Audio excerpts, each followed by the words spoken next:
इस नए विश्लेषण में आपका बहुत बहुत स्वागत है। आज हम एक ऐसे विषय पर बात करने वाले हैं जिसने वास्तुकला और इंजीनियरिंग की दुनिया में तहलका मचा दिया है। अयोध्या का राम मंदिर।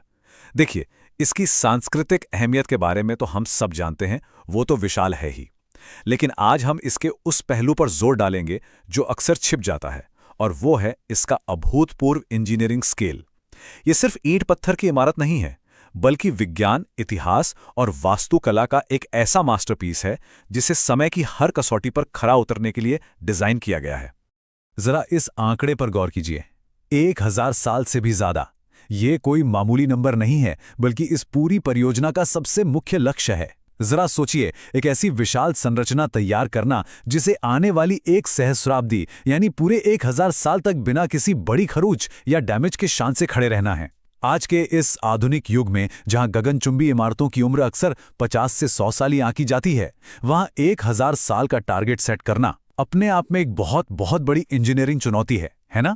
तो चलिए, बिना किसी देरी के सीधे मुद्दे पर आते हैं। आज के इस विश्लेषण में हम इस सफर को 5 हिस्सों में बांटेंगे। सबसे पहले बात करेंगे साइट की शुरुआती चुनौतियों की, फिर देखेंगे कि 1000 साल चलने वाली नींव कैसे बनती है। उसके बाद नागर शैली के डिजाइन को समझेंगे, फिर निर्माण में इस्तेमाल हुई खास सामग्री पर नजर डालेंगे, और अंत में देखेंगे कि कैसे इस प्रोजेक्ट में प्राचीन और आधुनिक इंजीनियरिंग का एक शानदार संगम हुआ है। तो आइए शुरुआत करते हैं हमारे पहले पड़ाव से, दृष्टिकोण और साइट की चुनौतियां। देखिए, किसी भी मेगा प्रोजेक्ट की शुरुआत हवा में नहीं होती, जमीन पर होती है, और जमीन की फितरत को समझना सबसे पहला और सबसे जरूरी कदम होता है। अब यहाँ सबसे बड़ी चुनौती क्या थी? सरयू नदी। चूंकि ये निर्माण स्थल नदी के बिल्कुल पास है, इसलिए यहाँ की मिट्टी काफी रेतीली और भुरभुरी थी। अब आप ही बताइए, रेत पे इतना भारी ढांचा कैसे टिकेगा? इसके लिए इंजीनियरों को बेहद सख्त भूतकनीकी जांच, या जिसे हम जियोटेक्निकल इन्वेस्टिगेशन कहते हैं, वो करनी पड़ी। उन्होंने मिट्टी की ताकत मापने के लिए स्टैंडर्ड पेनिट्रेशन टेस्ट यानी एसपीटी किए।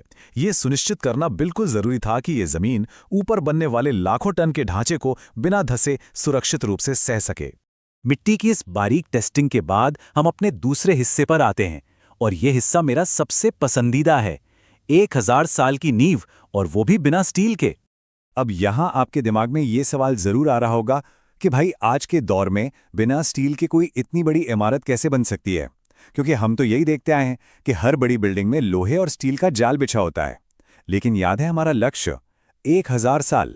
पारंपरिक इंजीनियरिंग मानती है कि स्टील चाहे कितना भी अच्छा क्यों ना हो, समय के साथ उसमें नमी से जंग लगेगा ही, और अगर लोहे में जंग लगा तो वो अंदर से पूरी इमारत को खोखला कर देगा। इसलिए इस प्रोजेक्ट में स्टील का इस्तेमाल पूरी तरह से बाहर कर दिया गया। इस तुलना को देखिए, चीजें एकदम साफ हो जाएंगी। जहां आम इमारतों की नींव में स्टील और साधारण कंक्रीट भरा होता है, वहीं राम मंदिर की नींव में रोलर कॉम्पैक्टेड कंक्रीट यानी आरसीसी के एक खास मिक्सचर और भारी पत्थरों की बहुत गहरी परतें बिछाई गई हैं। आसान भाषा में समझें तो इंजीनियरों ने जमीन के नीचे एक बहुत बड़ा कृत्रिम पहाड़ या चट्टान बना दी है।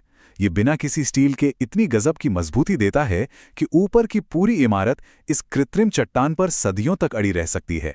तो चलिए, जमीन के नीचे की मजबूत नींव की बात हो गई। अब जमीन से ऊपर की ओर चलते हैं और अपने तीसरे विषय को देखते हैं, नागर शैली का डिजाइन और उसकी कमाल की प्राचीन ज्यामिति।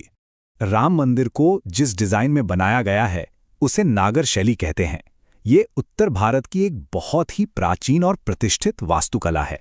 इसकी सबसे बड़ी पहचान क्या है? इसके ऊंचे, किसी पर्वत की चोटी जैसे दिखने वाले शिखर, जो सीधे मुख्य गर्भगृह के ऊपर होते हैं। इस शैली में समरूपता यानी सिमिट्री का बहुत कड़ाई से पालन किया जाता है। इसका हर कोना, हर एक रेखा एक परफेक्ट ज्यामितीय संतुलन में होती है, और दिशा हमेशा पूर्वमुखी होती है। इस डिजाइन को अगर हम हिस्सों में बांटें तो इसके 3 सबसे मुख्य अंग होते हैं। पहला है गर्भगृह, जो मंदिर का सबसे पवित्र और केंद्रीय हिस्सा होता है। दूसरा है मंडप, जो भव्य और नक्काशीदार खम्भों वाला एक बड़ा हॉल होता है जहां श्रद्धालु इकट्ठा होते हैं। और तीसरा है शिखर, जो उस गर्भगृह के ठीक ऊपर आकाश की तरफ उठता है।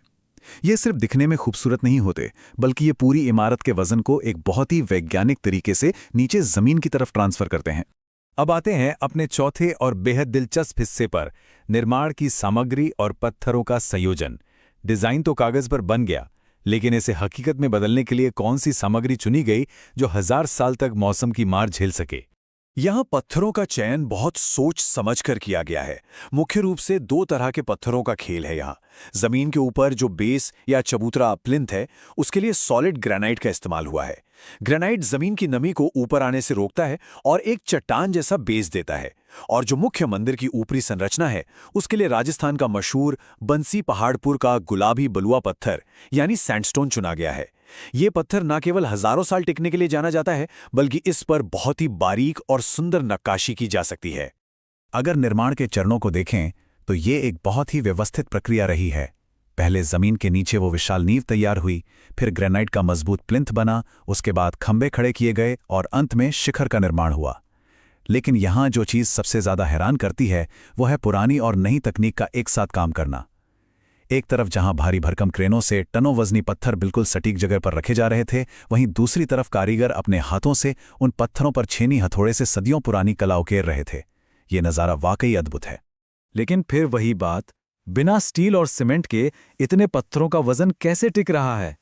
इस चार्ट में इसका बिल्कुल सटीक जवाब है।